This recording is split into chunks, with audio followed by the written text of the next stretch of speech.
আরে আরে, করছোটা কি? তুমি এভাবে ছাড়লে মাছগুলো মরে যাবে যে। আর একটু জলের ভিতরের দিকে ছাড়ো না। আরে এখন কি পুকুরের মধ্যে সাঁতার কেটে কেটে মাছ ছাড়বো? আমি দেখতে পাচ্ছি এমনি ভিজে আছি, তার উপর ওনার আবার বক বক, ভাল লাগে না। এত কাছে ছাড়লে মাছগুলো উপরের দিকে উঠে আসবে, পরে মারা যাবে। তার জন্যই তো তোমাকে একটু ভিতরের দিকে ছাড়তে বললাম। আচ্ছা আচ্ছা, হয়েছে বাবা, ছাড়ছি।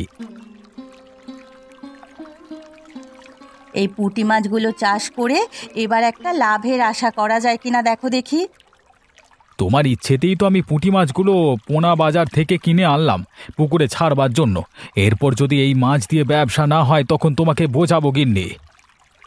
আমাকে বোঝানোর কোনো সুযোগই তুমি পাবে না। দেখবে মাছগুলো দিয়ে ভালোই ব্যবসা হচ্ছে।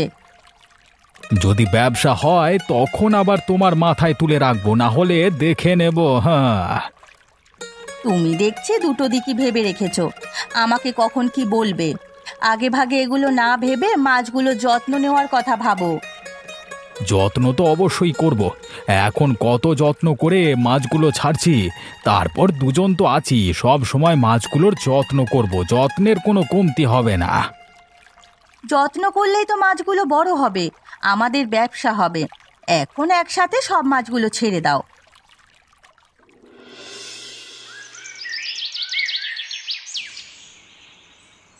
এভাবে ঘরে বসে বসে আর কত খাবে বলো তো? কিছু একটা করতে পারো তো।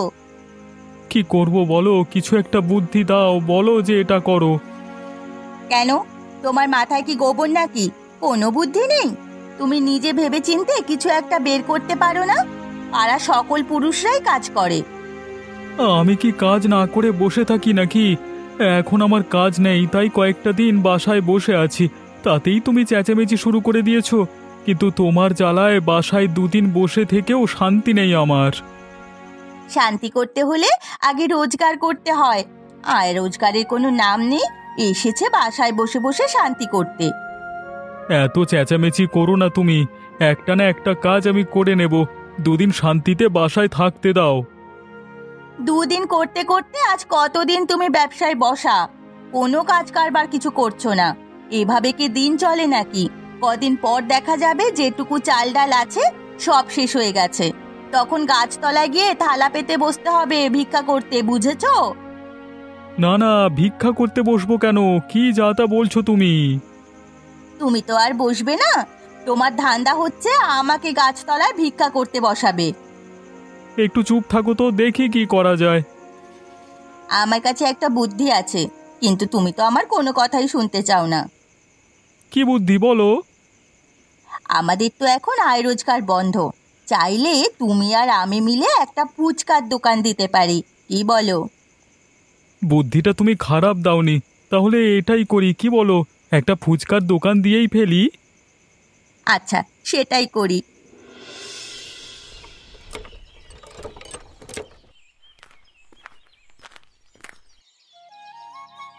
কিরে রতন, তা দেখছি ভালোই দোকান দিয়ে বসেছিস।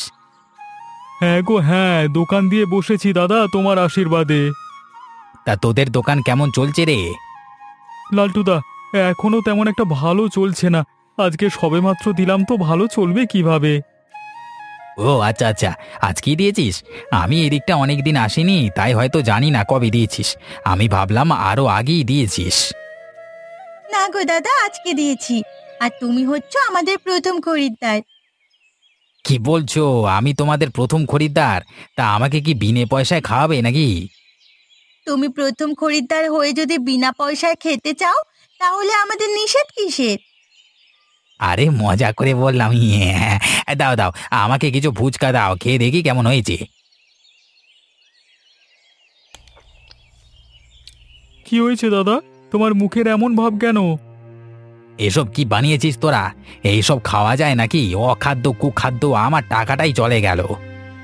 কি বলছো দাদা? ফুচকা কি আসলেই এত খারাপ হয়েছে? আরে আমি কি মিথ্যে কথা বলছি নাকি? দরকার হলে খেয়ে দেখ, এর চেয়ে বাজে খাবার আমি জীবনেও খাইনি। হয়তো একটু সমস্যা হয়েছে এটাই, অন্যটা খেয়ে দেখো। তোদের ফুচকা তোরা খা, আমি চললাম।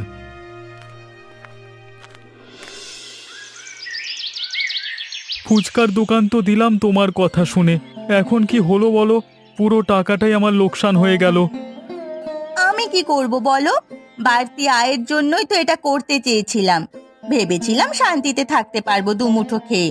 এরকম যে হবে সেটা তো আর আমি বুঝতে পারিনি। একটা সুন্দর পরিকল্পনা করে নামলে এমন হতো না। তুমি আমাকে জোর জবরদস্তি করে এই ব্যবসায় নামিয়েছো। ঠিক মতো একটা পরিকল্পনা করারও সময় দাওনি। হ্যাঁ, এখন তো সব আমার দোষ হয়ে গেছে। আচ্ছা ঠিক আছে, আমার দোষ হয়েছে, ভালো হয়েছে। তোমার মাথায় তো কোনো বুদ্ধিই ছিল না। যদি এতই মুরদ থাকতো তাহলে নতুন করে কি করা যায় সেটা ভাবো। আমার মাথাটা খেও না। তখনও যদি একটু ভেবেচিন্তে সিদ্ধান্ত নেওয়া যেত তাহলে এরকম লোকসান হতো না। এবার তো তোমাকে সিদ্ধান্ত নিতে হবে। ভাবার জন্য অনেক সময় আছে। দেখি তুমি ভেবেচিন্তে কি বের করো। আমার মাথায় অন্য একটা বুদ্ধি আছে। কি বুদ্ধি? যেহেতু একবার ফুচকার দোকানটা দিয়েই দিয়েছি, এগুলো তো আর ফেলে দেওয়া যায় না। আরে আমি ভাবছি এর সাথে মিষ্টি কিছু মিশিয়ে সাথে যদি মাছ হয়, একটা নতুন ফুচকা তৈরি করব আর কি। মিষ্টি মাছ? এগুলো দিয়ে ফুচকা? কিন্তু তুমি এগুলো পাবে কোথায়? মিষ্টি তো আমাদের নিজেদেরই আছে, একটু স্বাদ মিশ্রিত করব শুধু। আর মাছ, সুকান্ত দাদারা তো পুকুরে অনেক পুঁটি মাছ ছেড়েছে, ভাবছি সেখান থেকেই মাছ আনবো। এত সব করবে যে টাকা কোথায়? আরে টাকা লাগবে না, পুঁটি মাছ তার পুকুর থেকে রাতে গিয়ে চুরি করে আনবো। কি বলছো তুমি এসব? এখন আর কিছু করবার নেই, যেটা বলেছি সেটাই করতে হবে। রাতে তুমি আর আমি যাব। আচ্ছা ঠিক আছে।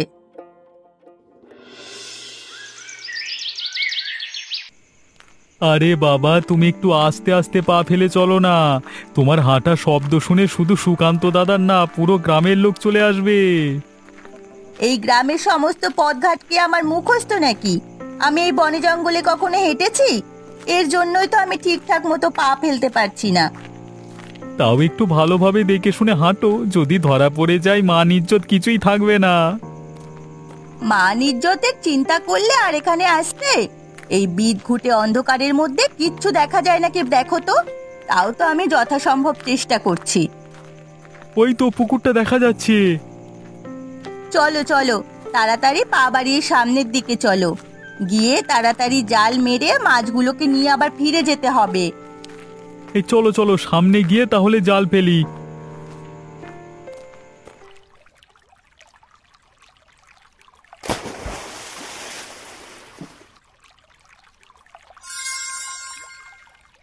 দেখেছো গিন্নি কত মাছ? সুকান্ত দাদার পুকুরে তো ভালোই মাছ আছে। তাহলে তো ভালোই হলো, অনেক দিন এখান থেকে মাছ ধরতে পারবো। হ্যাঁ হ্যাঁ, তা তুমি ঠিকই বলেছো গিন্নি। অনেক দিন মাছ কিনতে হবে না, এই মাছ দিয়ে চালিয়ে নিতে পারবো। হয়েছে হয়েছে, অনেক মাছ হয়েছে। আজ আর ধরতে হবে না। এবার এখান থেকে তাড়াতাড়ি চলো। হ্যাঁ হ্যাঁ গিন্নি, চলো চলো।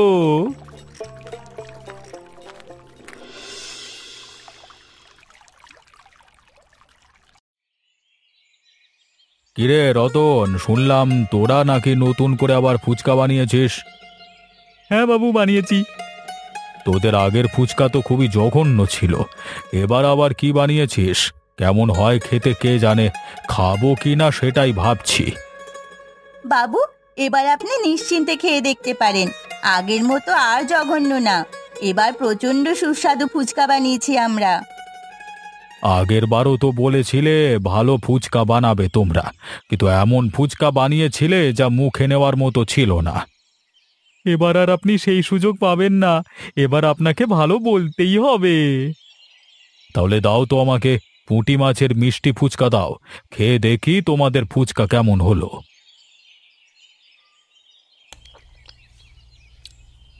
বাবা বাবা বাবা, এবার তো দারুণ ফুচকা বানিয়েছিস তোরা। মুখে নিতেই পুরো ফুচকা গলে মুখের ভেতর চলে গেল।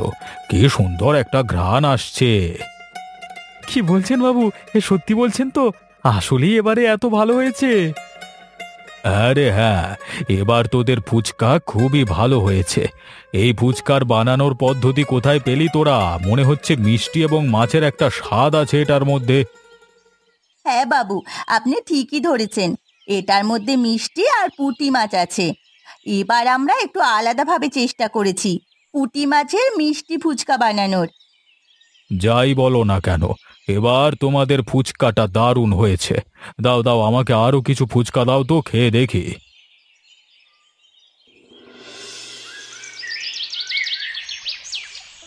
দেখেছো গিন্নি, এ পুকুরে মাছের তেমন কোনো আলাপচারি দেখতে পাচ্ছি না আগের মতো। কি হয়েছে বলো তো? আমিও তো সেটাই দেখছি কিছুদিন ধরে। আগে যেমন পুকুরে মাছ লাফালাফি করতো, ঘাটের কিনারায় চলে আসতো, এখন আর তেমনটা লক্ষ্য করতে পারছি না। হঠাৎ করে কি হলো বলো তো? আমি তো বলতে পারছি না, মাছগুলো কি অন্য কোনো জায়গা থেকে বেরিয়ে যাচ্ছে নাকি আবার? না না, পুকুর পার কত উঁচু, মাছ বেরিয়ে যাওয়ার সম্ভাবনা নেই। তাহলে হলোটা কি? মাছগুলো হয়তো গিন্নি পুকুরের জলের তলায় আছে, ওপরে তেমন একটা আসে না। তাও হতে পারে, বলা তো যায় না কি হয়েছে। হয়তো আছে, মাছগুলো ছোট ছিল এর জন্য উপরে আসতো খাবার খাওয়ার জন্য। এখন হয়তো বড় হয়ে গেছে, তাই জলের নিচেই থাকে। দিনকালের অবস্থা তেমন একটা ভালো নয়, এর জন্য আমার চিন্তা হচ্ছে এই মাছগুলোকে নিয়ে। কিসের চিন্তা হচ্ছে আবার? আশেপাশের মানুষ তো ভালো নয়। মাছ চাষ করেছি, কার নজর পড়েছে কে জানে। দেখা যাবে ক্ষতি করবার জন্য বসে আছে লোকজন। আমাদের ক্ষতি কে করবে? আমরা তো কখনো কারো ক্ষতি করি না। শুধু শুধু লোকেরা আমাদের ক্ষতি কেন করবে? এই গ্রামের লোকেদের এখনো তুমি চেনো না, আমি ভালো করে চিনি। তাহলে তো সাবধানে থাকতে হবে আমাদের। হ্যাঁ, মাছগুলো এখন থেকে দিনে রাতে ভালো করে দেখে শুনে রাখতে হবে। হ্যাঁ, তাই করব। এখন ঘরে চলো। চলো চলো। কিরে সুকান্ত, বাড়ি আছিস নাকি? কে গো? ও আচ্ছা, বুড়িমা তুমি। তা তোমাকে তো আজকাল দেখাই যায় না। আমাদের বাড়ির পথটা মনে হয় তুমি ভুলেই গিয়েছো। হ্যাঁ, তুমি ঠিকই বলেছ।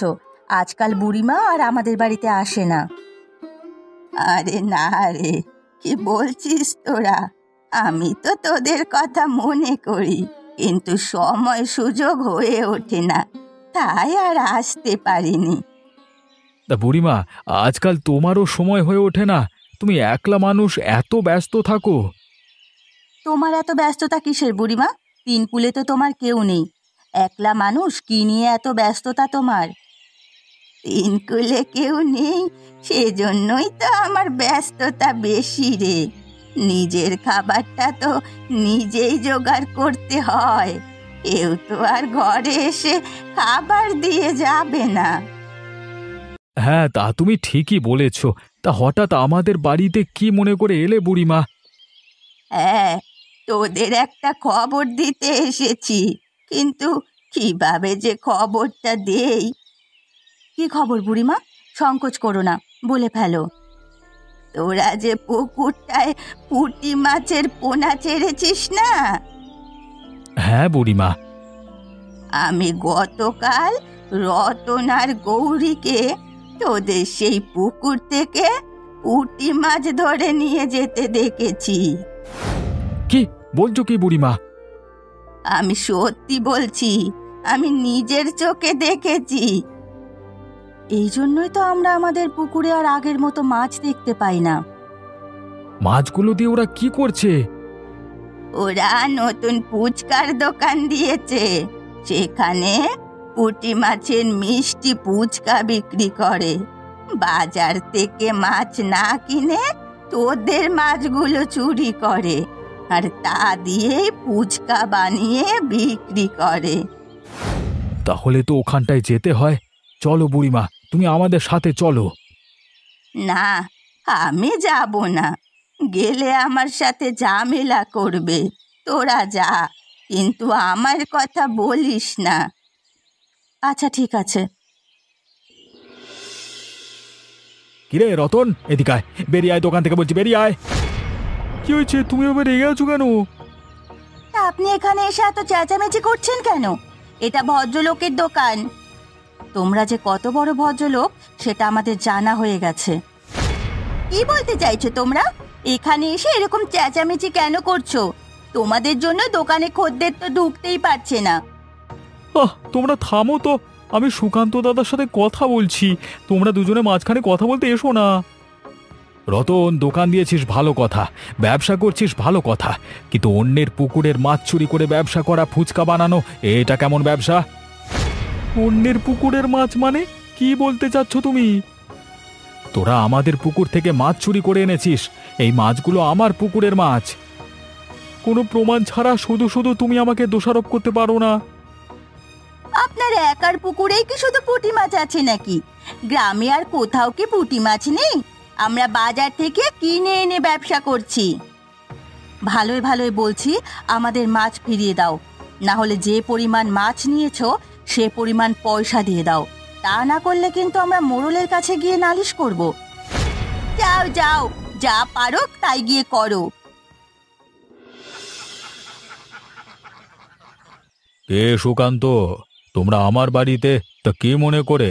দেখে মনে হচ্ছে তোমার মন মেজাজ খারাপ। বাবু, আমি আপনার কাছে একটা বিচার নিয়ে এসেছি, আপনাকে বিচারটা করতেই হবে। আরে বাবা, আমি তো তোমাদের ভালো মন্দ দেখবার জন্যই আছি। আরে তোমরা আমাকে মোড়ল বানিয়েছো, তোমাদের সত্য এবং ন্যায় বিচার পাইয়ে দেওয়ার দায়িত্ব আমার। তা বলো, কি বিচার নিয়ে এসেছো তুমি? বাবু, রতন যে ফুচকার দোকান দিয়েছে না? হ্যাঁ, তা তো আমি দেখেছি, পুঁটি মাছের মিষ্টি ফুচকার দোকান, আমিও গেছিলাম, খেয়েছি, বেশ ভালোই ফুচকা হয়েছে। এমন ফুচকা আগে কখনো খাইনি। তা ফুচকার দোকান দিয়েছে তো কি হয়েছে? দোকান নিয়ে আমাদের কোনো সমস্যা নেই। তাহলে? আমাদের সমস্যা হলো, ও যে পুঁটি মাছের ফুচকা বানায় সেই মাছ কিনে আনেনি। সেই মাছ আমাদের পুকুরের মাছ, রাতে চুরি করে নিয়ে আসে। কি বলছো কি? হ্যাঁ বাবু, সত্যি বলছি। তার উপর ওর দোকানে গিয়ে জিজ্ঞাসা করায় তেলে বেগুনে জ্বলে উঠল। তাহলে এই ব্যাপার, এক তো চুরি, তার উপর সিনাজুরি। হ্যাঁ, আচ্ছা তোমরা যাও, আমি এই ব্যাপারটা দেখছি। একবার যেহেতু তোমরা আমার কাছে এসেছো, সেহেতু আর কোনো চিন্তা করতে হবে না তোমাদের। তোমরা এখন বাসায় চলে যাও। আচ্ছা ঠিক আছে বাবু, আপনার উপর সবটা ছেড়ে দিলাম। তাহলে আমরা যাই বাবু।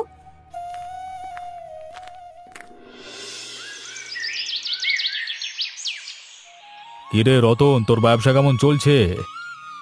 হ্যাঁ বাবু, আপনাদের আশীর্বাদে ভালোই চলছে। তো পুঁটি মাছের মিষ্টি ফুচকার প্রেমে পড়ে গেছেন নাকি বাবু? চলে আসলেন যে। তোরা এত সুন্দর করে যে ফুচকা বানাস, প্রেমে না পড়ে কি আর উপায় আছে? আরে খেতে এসেছি, সাথে আর একটি কাজেও এসেছি। তো কি কাজ বাবু? আজকে কিছুক্ষণ আগে সুকান্ত এবং রাধিকা গিয়েছিল আমার বাড়িতে তোদের নামে বিচার নিয়ে। বিচার দিল তোরা নাকি ওদের পুকুর থেকে পুঁটি মাছ চুরি করে নিয়ে আসিস, সেগুলো দিয়ে ফুচকা বানাস। সব মিথ্যে কথা বাবু, ওরা মিথ্যে বলেছে আপনার কাছে। ওরা যে সত্যি বলছে সেটা আমি ভালো করেই জানি। তুই ওদের বোকা বানাতে পারলেও আমাকে পারবি না। আমাকে ক্ষমা করে দিন বাবু, শাস্তি দিয়েন না। আপনি যা বলবেন আমি তাই করব। যা বলবো তাই করবি? তাহলে তোদেরকে শাস্তি না দিয়ে মাফ করে দিতে পারি। হ্যাঁ হ্যাঁ বাবু, আপনি যা বলবেন আমরা তাই করব। দয়া করে আমাদের কোনো শাস্তি দেবেন না। তা তোদের ফুচকার ব্যবসা তো ভালোই চলছে, লাভ তো ভালোই করছিস নাকি? লাভ ভালোই হচ্ছে, মাছ কিনে আনছি না তো, এই জন্য, বুঝতেই তো পারছেন। হ্যাঁ, আমি তো খুব ভালো করেই বুঝতে পারছি। তোরা ক্ষমা পেতে পারিস একটা উপায়ে। কি উপায় বাবু? যে পরিমাণ লাভ করিস সে তার 3 ভাগের 1 ভাগ আমাকে দিতে হবে। আমরা রাজি বাবু, তবে একটা শর্ত আছে আমাদেরও। তোদের আবার কি শর্ত? আপনি যেহেতু ভাগ নেবেন, সেহেতু মাছ ধরতে আমাদের সাথে আপনাকেও যেতে হবে। আচ্ছা ঠিক আছে। তাহলে আজকে রাতে প্রস্তুত থাকবেন, আমরা আজকে যাব। ঠিক আছে।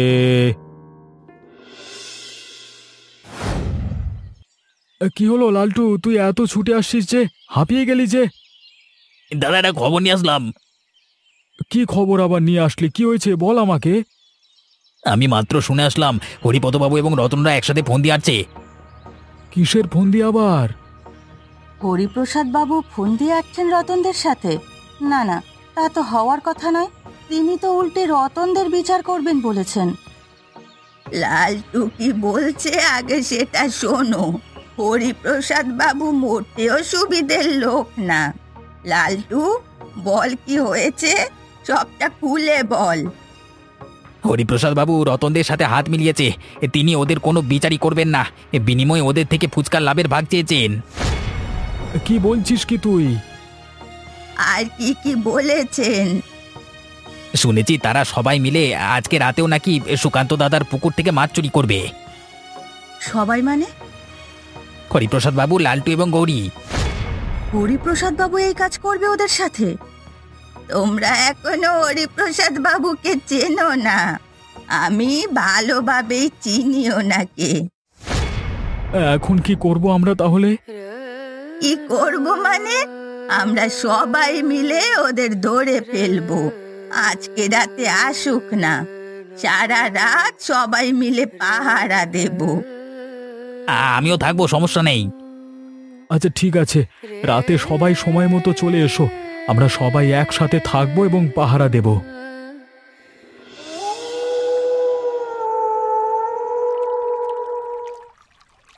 আজকে ওরা আসুক, উচিত শিক্ষা দেব ওদের। আসে কি না কি জানি, কারো তো কোনো খোঁজ খবরই দেখছি না। আরে আরে একটু অপেক্ষা কর, ওরা চলে আসবে। মনে হচ্ছে কেউ এদিকে আসছে। সবাই লুকিয়ে থাকো, এসে আগে পুকুরে নামুক না। কি হরিপ্রসাদ বাবু, আপনি এখানে কি করছেন? আরে কি করছে বুঝতে পারছো না? বাবু মনে হয় রতনদের বিচার করার জন্য পুকুর পাড়ে এসেছেন। একি তোমরা এখানে? পুকুর আমাদের, ঘাট আমাদের, এখনো কি আপনারা থাকবেন? কি কি মাছ পেয়েছিস রতন? রতনদা, আমি আসবো নাকি সাহায্য করবার জন্য তোমাকে? একটাও যেন পালাতে না পারে, সব কটাকে ধরে ফেল। আমি আর কিচ্ছু জানি না, যা করার এই রতন করেছে। তোমরা আমাকে যেতে দাও। হরিপ্রসাদ বাবু, আমাদের বাঁচান, আপনি আমাদের ছেড়ে পালিয়ে যাবেন না। পালিয়ে গেলে আপনি আপনার ভাগ পাবেন না। চুপ থাক, তোদের ভাগের দরকার নেই আমার। আপনার ভাগের দরকার এখন নাই থাকতে পারে, কিন্তু আমাদের তো আপনার কাছে দরকার আছে। আপনাকে তো যেতে দেব না। মাছ চুরি করতে সাহায্য করেছেন আপনি, আপনার তো শাস্তি হবেই, সাথে ওদেরও হবে। আমাকে ক্ষমা করে দাও। আমাদেরও ক্ষমা করে দাও, ভুল করেছি। আমরা আর কখনো এরকম করব না দাদা, মাফ করে দাও। এদের কোনো ক্ষমা নেই, এদের কি শাস্তি হবে সবাই মিলে বলো। এই রতনরা, তোমরা সকল মাছের দাম দিয়ে দেবে, সাথে গ্রামের সবাইকে বিনামূল্যে একদিন পুঁটি মাছের মিষ্টি ফুচকা খাওয়াবে। আর হরিপ্রসাদ বাবুর? হরিপ্রসাদ বাবু যেহেতু সাহায্য করেছেন, তাই তিনি 1 সপ্তাহ সুকান্তদের মাছের পুকুরে কাজ করবেন। আমাদের ক্ষমা করে দিলে হয় না এবারের মতো? আপনাদের ক্ষমা নেই, আপনাদের তুলনামূলক কমই শাস্তি দেওয়া হয়েছে। বুড়িমা, তুমি একদম উপযুক্ত শাস্তি দিয়েছো, আমি এমনটাই চেয়েছিলাম।